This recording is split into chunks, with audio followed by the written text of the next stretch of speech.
मान रहीम आप लोग का जो दूसरा टॉपिक है वो है सेल्फ़ इंडक्टेंस कि सेल्फ़ इंडक्टेंस क्या है। और सेल्फ़ इंडक्टेंस के बाद आप लोगों ने जो टॉपिक पढ़ना है वो है म्यूचुअल इंडक्टेंस। इंडक्टेंस क्या है, जिस तरह आप लोग बोलते थे रेजिस्टर और रेजिस्टेंस, इसी तरह इंडक्टर और इंडक्टेंस। रेजिस्टर आप लोग इसकी डायग्राम, रेजिस्टर का जो डायग्राम होता था आप लोग वो इस तरह बनाते थे, ये होता था रेजिस्टर, इसको हम बोलते हैं रेजिस्टर। और रेजिस्टर की रेजिस्टेंस अपोजिशन को आप लोग बोलते थे resistance.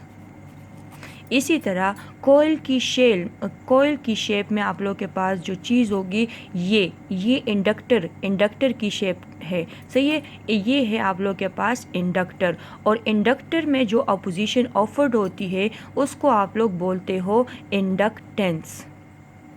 This is the resistor. Resistor में जो अपोजिशन, रेजिस्टर क्या चीज़ है, अपोजिशन ऑफर्ड करता है। इसी तरह इंडक्टर जो है ये भी अपोजिशन ऑफर्ड करता है, सही है।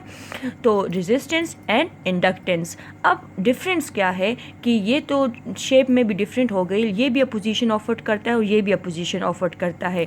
रेजिस्टर में जो अपोजिशन होती है वो वोल्टेज की, आप लोग बोलते थे ना कि voltage drop in a resistor, voltage drop होता था, वोल्टेज को अपोज करता था, सही है। और इंडक्टेंस में आप लोग के पास करंट चेंज होता है, करंट की अपोजिशन होती है, सही है। इंडक्टर में करंट चेंज होता है, करंट की अपोजिशन होती है, और रेजिस्टर में वोल्टेज की अपोजिशन होती थी, सही है। तो अब inductance, it is the property of the electrical conductor by which the change in current produces N electromotive force. यानी इंडक्टर में जब चेंज इन करंट प्रोड्यूस होगा तो उसको आप लोग चेंज इन करंट प्रोड्यूस होता है, और उस चेंज इन करंट की वजह से आप लोगों के पास क्या चीज़ पैदा होती है, इलेक्ट्रोमोटिव फोर्स। अब लेटेस्ट से आप लोग के पास दो तरह की इंडक्टेंस होती है, एक है सेल्फ इंडक्टेंस, दूसरा है आप लोग के पास म्यूचुअल इंडक्टेंस। यानी सबसे पहले आप लोगों ने सेल्फ इंडक्टेंस पे समझना है, उसके बाद आप लोगों ने म्यूचुअल इंडक्टेंस पे समझना है। अब सेल्फ इंडक्टेंस क्या है? सेल्फ इंडक्टेंस ये होता है, फॉर एग्ज़ाम्पल मैंने यहाँ पे इंडक्टर ले लिया, अब इस इंडक्टर में करंट फ्लो कर रहा है, और उस करंट फ्लो करने की वजह से करंट चेंज हो रहा है इंडक्टर में, क्योंकि इंडक्टर क्या है, अपोजिशन करता है। तो मतलब ये कि जितना ज़्यादा इंडक्टर होगा, जितना ज़्यादा इसके, वो हम कहते थे ना, जितना ज़्यादा रेजिस्टर की वैल्यू होगी तो उतनी ज़्यादा वो अपोजिशन ऑफर करता है। तो यहाँ पे जितना ज़्यादा इंडक्टर की वैल्यू होगी उतनी ज़्यादा वो अपोजिशन ऑफर करेगा। मतलब ये कि इस इंडक्टर में आप लोग के पास करंट चेंज होगा। अब जब करंट चेंज होगा तो करंट चेंज होने की वजह से इसमें ईएमएफ प्रोड्यूस्ड होगा, सही है। तो ईएमएफ प्रोड्यूस होगा, rate of change of current produces EMF in this coil. तो इसी कॉइल में आप लोग के पास ईएमएफ प्रोड्यूस होगा, तो इसको हम बोलते हैं सेल्फ इंडक्टेंस। यानी एक ही कॉइल में आप लोग के पास करंट चेंज हो रहा है और उसी कॉइल में ही आप लोग के पास ईएमएफ प्रोड्यूस होगा, तो उसको आप लोग बोलोगे सेल्फ इंडक्टेंस। दूसरा है आप लोग के पास म्यूचुअल इंडक्टेंस। अब आप लोग के पास एक कॉइल ये है, दूसरा कॉइल ये है। अब अगर इसमें आप लोग करंट को चेंज करोगे और इसमें ईएमएफ प्रोड्यूस्ड होगा तो इसको बोलोगे म्यूचुअल इंडक्टेंस। सेल्फ इंडक्टेंस उसी कॉइल में ही चेंज करंट होने की वजह से ईएमएफ जो प्रोड्यूस्ड होता है उसको आप लोग क्या बोलते हो, सेल्फ इंडक्टेंस।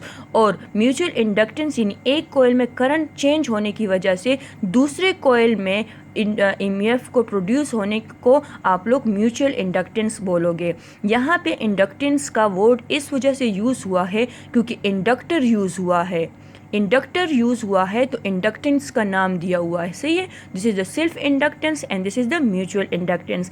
अब बारी बारी इसको और भी एक्सप्लेन करना है, सही है। अच्छा, सेल्फ इंडक्टेंस क्या है? इससे पहले आप लोग के बुक में एक टॉपिक है self induced EMF. Self induced EMF यही है कि आप लोग एक ही कॉइल ले लोगे, और सेल्फ इंड्यूस्ड ईएमएफ जो है ये स्टेटिस्टिकली इंड्यूस्ड ईएमएफ की एक टाइप है, एक एग्जांपल है। Self induced EMF statistically induced EMF की एक टाइप है। इसी में आप लोग के पास कंडक्टर मोशन नहीं करता, सिंपल मैग्नेटिक फील्ड चेंज होती है, और मैग्नेटिक फील्ड के चेंज की वजह से आप लोग के पास ईएमएफ पैदा होती है, सही है। अब इसके बाद जो आप लोग का टॉपिक है वो है सेल्फ इंडक्टेंस। इसको डिटेल से पढ़ना है क्योंकि आप लोग के सिलेबस में ये है, इंक्लूड है। सेल्फ इंडक्टेंस ये यहाँ पे वही चीज़ लिखी है जो मैंने आप लोग को वर्बली बता दिया कि करंट अपोजिशन होती है और उस करंट अपोजिशन की वजह से चेंज पैदा होती है और उस चेंज पैदा होने की वजह से जो ईएमएफ प्रोड्यूस होगी उसको हम बोलेंगे self inductance. The property of a coil, इसको आप लोग इंडक्टर भी बोल सकते हो या कॉइल भी बोल सकते हो, सही, दोनों चीज़ें बोल सकते हो। तो the property of a coil that opposes any change in the amount of current flowing through it is called self inductance। कि एक coil आप लोग ले ले और उस coil में जो current change होगा उसको अपोज करेगा, तो उस अपोज करने की वजह से आप लोग के पास जो चीज़ पैदा होगी उसको, उस अपोजिशन को आप लोग क्या बोलोगे, सेल्फ इंडक्टेंस। उस अपोजिशन को आप लोग सेल्फ इंडक्टेंस बोलोगे। फॉर एग्जांपल यहाँ पे ये एक इंडक्टर है या एक कॉइल है और इस कॉइल में करंट फ्लो हो रहा है। इस करंट फ्लो जब यहाँ पे जब करंट जा रहा है इसमें, तो इस करंट फ्लो इंडक्टर में, इंडक्टर की ये प्रॉपर्टी है कि वो इस करंट को अपोज करेगा। अब इस अपोजिशन की वजह से आप लोग के पास rate of change in current होने की वजह से आप लोग के पास ईएमएफ प्रोड्यूस हो रहा है, इंड्यूस्ड ईएमएफ प्रोड्यूस हो रहा है। अब इस इंड्यूस्ड ईएमएफ को आप लोग, इस प्रोसेस को, इस प्रॉपर्टी को आप लोग बोलोगे सेल्फ इंडक्टेंस। इसी तरह अकॉर्डिंग टू फैराडे लॉ, आप लोगों ने फैराडे लॉ में पढ़ा है कि EMF is equal to -n change in flux. जब चेंज इन फ्लक्स होगा तो ईएमएफ प्रोड्यूस होगा। यहाँ पे भी चेंज इन करंट होने की वजह से ईएमएफ प्रोड्यूस हो रहा है। इसी तरह अगर करंट चेंज होगा तो क्या चीज़ पैदा होती है, मैग्नेटिक फ्लक्स चेंज होगा और मैग्नेटिक फ्लक्स से भी ईएमएफ पैदा होती है। सबसे पहला 1 पॉइंट, चेंज इन करंट की वजह से भी ईएमएफ प्रोड्यूस होती है, क्योंकि करंट चेंज होगा तो ईएमएफ प्रोड्यूस होगा। इसी तरह चेंज इन फ्लक्स की वजह से भी ईएमएफ पैदा होती है, सही है। तो अकॉर्डिंग टू फैराडे लॉ आप लोगों ने ये इक्वेशन लिख लिया। अब the flux linkage is the proportional to current, ये भी आप लोग को पता है कि flux linkage n phi is proportional to current. जितना चेंज इन फ्लक्स होगा उतनी ज़्यादा करंट प्रोड्यूस होगी। आप लोगों ने पढ़ा था ना कि जितना मैं वो मोशन ज़्यादा देती थी उस मैग्नेट को, जितना ज़्यादा मैं मोशन देती थी तो उतनी ज़्यादा आप लोग के पास मैग्नेटिक फ्लक्स चेंज होता था, और उस मैग्नेटिक फ्लक्स की ज़्यादा मोशन देने की वजह से आप लोग के पास ज़्यादा करंट पैदा होती थी। ये आप लोगों ने पढ़ा है प्रीवियस टॉपिक्स में। तो इस वजह से मैंने यहाँ पे n phi is directly proportion to I लिखा हुआ है। अब इसकी जगह मैंने I लिख लिया तो ये इक्वेशन आ गया। प्रोपोर्शनलिटी है, प्रोपोर्शनलिटी हटाने के लिए मैं ये कांस्टेंट लिख लूँगी। अब यहाँ पे कांस्टेंट की बजाय मैंने L लिख लिया। L शो करता है इंडक्टेंस को। दिस इज़ द इक्वेशन 2 और दिस इज़ द इक्वेशन 1। अब चेंज इन फ्लक्स की वजह से भी ईएमएफ प्रोड्यूस होती है और चेंज इन करंट की वजह से भी ईएमएफ प्रोड्यूस होती है। अब दोनों इक्वेशन को मैं कंबाइन कर लूँगी। दोनों इक्वेशन को मैंने कंबाइन करके ये आ गया। अब आप लोग के पास डी डी कैंसिल हो जाएगा, टी टी भी कैंसिल हो जाएगा, L D I N is equal to N D pi रह जाएगा। अब यहाँ पे डी डी भी कैंसिल हो जाएगा तो N pi is equal to L I, then L is equal to N pi by I. मतलब इंडक्टेंस जो है, सेल्फ इंडक्टेंस, आप लोग के पास 3 चीज़ों पे डिपेंडेंट है, एक नंबर ऑफ टर्न्स, एक फ्लक्स और एक करंट पे। अगर फ्लक्स ज़्यादा चेंज होगा तो इंडक्टेंस ज़्यादा होगी, सही है। तो इन तीनों चीज़ों पे इंडक्टेंस डिपेंड है। अब इसका यूनिट क्या है, इसका यूनिट फाइंड आउट करने के लिए, इंडक्टेंस का यूनिट फाइंड आउट करने के लिए मैं ईएमएफ पे तीनों चीज़ें डिवाइड कर लूँगी। ईएमएफ का यूनिट वोल्ट है, करंट का यूनिट एम्पेयर है और टाइम का यूनिट सेकंड है। वोल्ट, इस सेकंड को मैं ऊपर लेके जाऊं तो वोल्ट सेकंड पर एम्पेयर आप लोगों के पास इंडक्टेंस का, सेल्फ इंडक्टेंस का यूनिट है और इसको हम हेनरी भी बोल सकते हैं। तो Henry is the unit for inductance. Simple इसी टॉपिक में वही बातें हैं जो हमने पिछले टॉपिक्स में पढ़ा है कि चेंज इन फ्लक्स की वजह से आप लोग के पास ईएमएफ प्रोड्यूस होता है, और वो चेंज इन फ्लक्स किस चीज़ की वजह से होता है, करंट की चेंज की वजह से होता है। तो करंट के चेंज की वजह से भी ईएमएफ प्रोड्यूस होता है और फ्लक्स की चेंज की वजह से भी ईएमएफ प्रोड्यूस होता है। तो दोनों चीज़ों को कंबाइन कर लो और उससे इंडक्टेंस की वैल्यू फाइंड आउट कर ले तो आप लोग के पास वो सेल्फ इंडक्टेंस होता है। अब दूसरा टॉपिक जो है वो है म्यूचुअल इंडक्टेंस। अब म्यूचुअल इंडक्टेंस मैंने आप लोग को स्टार्ट में बता दिया कि एक कॉइल में हम करंट को चेंज करेंगे और दूसरे कॉइल में जो आप लोग के पास ईएमएफ प्रोड्यूस होगा उसको आप लोग उस प्रॉपर्टी को उस प्रोसेस को आप लोग म्यूचुअल इंडक्टेंस बोलोगे। अब इसकी डिफिनीशन क्या है कि the property of two coils to induced voltage in one coil due to the change of current in the other coil. इस कॉइल में करंट चेंज होगा तो दूसरे में ईएमएफ प्रोड्यूस होगा, तो इसको हम बोलेंगे म्यूचुअल इंडक्टेंस। फॉर एग्जाम्पल आप लोग के पास दो कॉइल है, this is the coil A and this is the coil B. अब इस कॉइल ए में मैं सोर्स से कनेक्ट किया हुआ है, जब मैंने सोर्स से कनेक्ट कर लिया तो बात ख़त्म हो गई, क्योंकि यहाँ पे सोर्स से कनेक्ट हो गया तो यहाँ पे फ्लो ऑफ करंट होगी, तो flow of current change in current होगी। अब जब करंट चेंज होगा तो चेंज इन करंट मतलब ये फ्लो ऑफ करंट होगी। अब जब चेंज इन करंट होगा तो फ्लक्स चेंज होगी यहाँ पे, क्योंकि करंट के इर्द गिर्द क्या होता है, मैग्नेटिक फील्ड होता है, मतलब ये कि मैग्नेटिक फ्लक्स होता है, flow of magnetic field lines होती है। तो अब जब यहाँ पे मैग्नेटिक फ्लक्स है, करंट फ्लो कर रहा है, तो करंट चेंज और मैग्नेटिक फ्लक्स लाइंस चेंज हो रहे। अब जब ये मैग्नेटिक फ्लक्स लाइंस चेंज हो रहे हैं और ये दोनों कॉइल मैकेनिकली लिंक्ड है, जब ये दोनों कॉइल मैकेनिकली लिंक्ड है मतलब एक दूसरे के साथ अटैच है, तो ये दोनों कॉइल मैकेनिकली लिंक्ड है, यहाँ पे चेंज इन करंट होगा, तो चेंज इन करंट की वजह से यहाँ पे आप लोग के पास इंड्यूस्ड ईएमएफ पैदा हो जाएगा।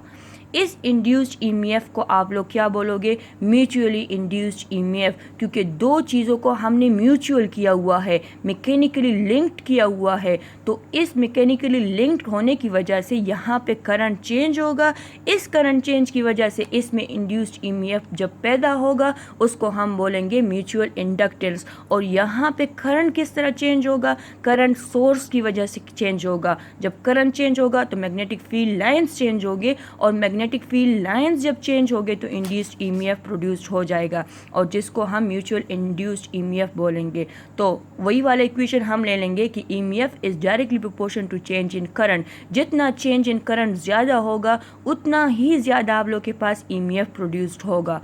अब चेंज प्रोपोर्शनलिटी साइन हटाने के लिए मैं एम लगा दूंगी। अब मैंने एम लगा लिया तो ये इक्वेशन आ गया। Then according to Faraday law से आप लोग के पास ये इक्वेशन है। अब इन दोनों इक्वेशंस को कंबाइन कर लो, दोनों इक्वेशन को कंबाइन करके अब यहाँ पे m की वैल्यू फाइंड आउट करनी है म्यूचुअल इंडक्टेंस की। वहाँ पे सेल्फ इंडक्टेंस था तो मैंने L लगाया था, यहाँ पे म्यूचुअल इंडक्टेंस है तो मैंने M लगा लिया।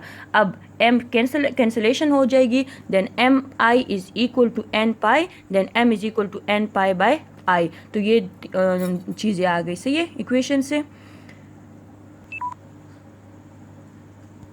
सबसे अहम बात, मैंने यहाँ पे भी माइनस साइन लगाया है और यहाँ पे भी माइनस साइन लगाया है। माइनस साइन लेंस लॉ में हमने पढ़ा है कि माइनस साइन हम क्यों लगाते हैं, अपोजिशन के लिए। तो दोनों चीज़ों, यहाँ पे भी फैराडे लॉ में भी अपोजिशन हो रहा था और यहाँ पे भी करंट अपोज करता है। इंडक्टेंस जो होता है वो इंडक्टर जो होता है उसमें अपोजिशन होती है, तो इस वजह से मैंने माइनस साइन लगाया है। अगर मैं दोनों में माइनस साइन लगा भी दूँ तो फिर वो कैंसिल आउट हो जाता है, तो कैंसिल आउट होकर आप लोग के पास पॉजिटिव वैल्यू ही आती है। तो यहाँ पे भी म्यूचुअल इंडक्टेंस में भी अगर आप लोग माइनस साइन लगा भी दो या ना भी लगा दो तो एक ही बात है। मैं यहाँ पे माइनस साइन लगा दूंगी तो मतलब ये कि यहाँ पे अपोजिशन ऑफर्ड हो रही है, और यहाँ पे भी माइनस साइन, तो माइनस साइन कैंसिल आउट हो जाएगा तो आप लोग के पास पॉजिटिव वैल्यू आ जाएगी। तो इस वजह से आप लोग के बुक में माइनस साइन नहीं लिखा हुआ। तो ये हो गया म्यूचुअल इंडक्टेंस। म्यूचुअल इंडक्टेंस वाला टॉपिक भी आप लोग का कवर हो गया और सेल्फ इंडक्टेंस वाला भी। अब फैक्टर इफेक्टिंग इंडक्टेंस है। फैक्टर इफेक्टिंग इंडक्टेंस में आप लोग के पास यहाँ पे जो पैराग्राफ लिखा हुआ है ये आप लोग खुद रीड आउट कर ले, इसमें कोई भी मुश्किल बात नहीं है, लेकिन सिंपल 3 फैक्टर्स है। एक shape and number of turns पे डिपेंड करता है, मतलब ये कि वो किस तरह के शेप का है या नंबर ऑफ टर्न्स उसमें ज़्यादा है या कम है, मतलब यहाँ पे देखे नंबर ऑफ टर्न्स पे डिपेंड है। दूसरा ये कि वो करंट पे डिपेंड है। अगर करंट ज़्यादा होगा तो इंडक्टेंस कम होगा, अगर करंट कम होगा तो इंडक्टेंस ज़्यादा होगा। इस पे डिपेंड है। और दूसरा नंबर जो है relative permeability of the material surrounding the coil, मतलब ये कि वो कॉइल किस शेप का, मतलब वो कॉइल किस मटेरियल का बना हुआ है। परमिबिलिटी का मतलब क्या है कि उसमें जो स्पेस है वो किस शेप का बना हुआ है। परमिबिलिटी आप लोग बोलते थे ना ई नॉट,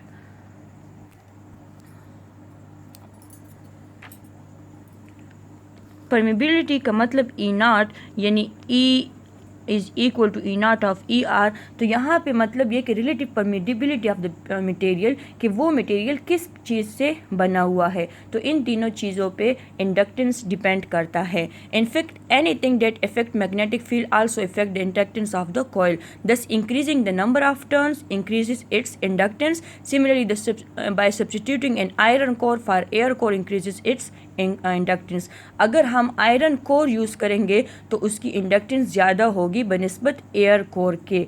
तो ये सेकंड वन पॉइंट से रिलेटेड है कि परमिबिलिटी ऑफ द मटेरियल, मतलब ये कि अगर हम आयरन कोर यूज़ करेंगे, एयर कोर मतलब ये कि कोई भी डाइलेक्ट्रिक ना हो, और आयरन कोर का मतलब ये कि कोई डाइलेक्ट्रिक प्रेजेंट हो, तो फिर आप लोग के पास इंडक्टेंस क्या होगी। तो इन तीनों चीज़ों पे आप लोग के पास factor effecting on the inductance है। सही है। तो बस ये म्यूचुअल इंडक्टेंस टॉपिक भी आप लोग का कवर हो गया है। Thank you.